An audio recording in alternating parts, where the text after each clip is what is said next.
I never let it go. 27 years and nothing fails. Promises that Emma was featured on PBS's Celebration of Music, a program showcasing the talents of young musicians throughout the United States. Despite her dislike for music competitions, she submitted a clip of her cover of Ryan Adams' Let It Ride, condensed to 3 minutes, which aired on April 13th, 2018. all of the darkness. Let it ride, let it rock me in the arms of strangers, angels until it brings me home. Let it ride, let it roll, let it go.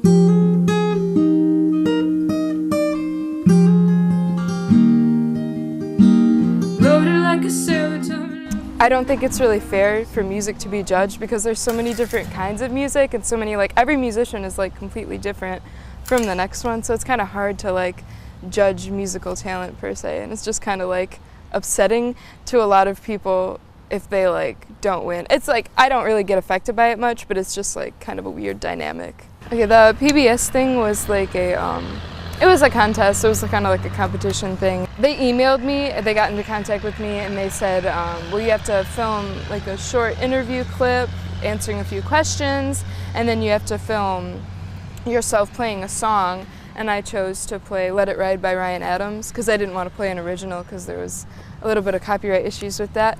But yeah, I think there was like 25 contestants, and they just put us all on PBS, and then they had the competition, and I didn't win, but it was fine. It was still a really nice experience. At the age of 16, Emma already has 2 albums under her belt: Roots, released under the label Backburner Records, and Echo.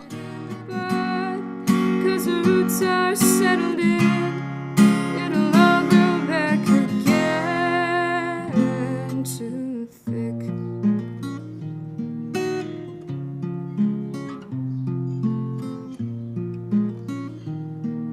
Sitting on your throne. About how many songs have you written? Probably upwards of like 30, maybe 15 good ones. I write all the time, and I try to write as much as possible, but sometimes I scrap them, and sometimes like I have to put them away because I can't do anything with them yet. Where do you get the inspiration for your songs?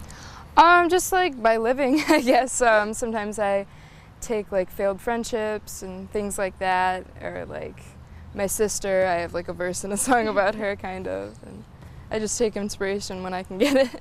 I really like performing at the Dovetail. It's a coffee house in Warren. They have open mics every Tuesday and Sunday, and I usually go to every single one of those, and I've played a lot of shows there as well. It's a really nice space. When did you first take an interest in music? Well, I've been kind of interested in music like all of my life. Like I used to sing in the car a lot when I was a kid, but my dad got me into music really when I was 8.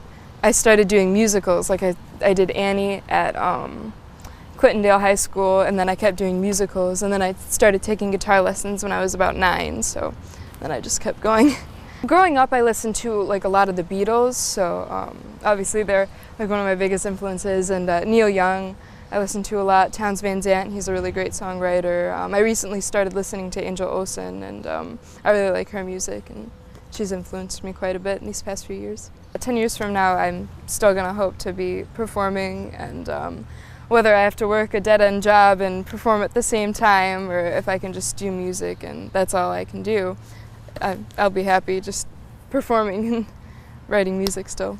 Where can your music be accessed and purchased? Just like all of the usual websites like Spotify, and I have it on iTunes and Bandcamp, CD Baby, stuff like that. I have a small picture of myself I carry it with me sometimes. When I need something to hold on to, when I need something to remind me that I'm gonna turn out right. At least it's not a pile of bones, at least it's not a pack of matches. Sympathy has never worked on me, but neither has magic.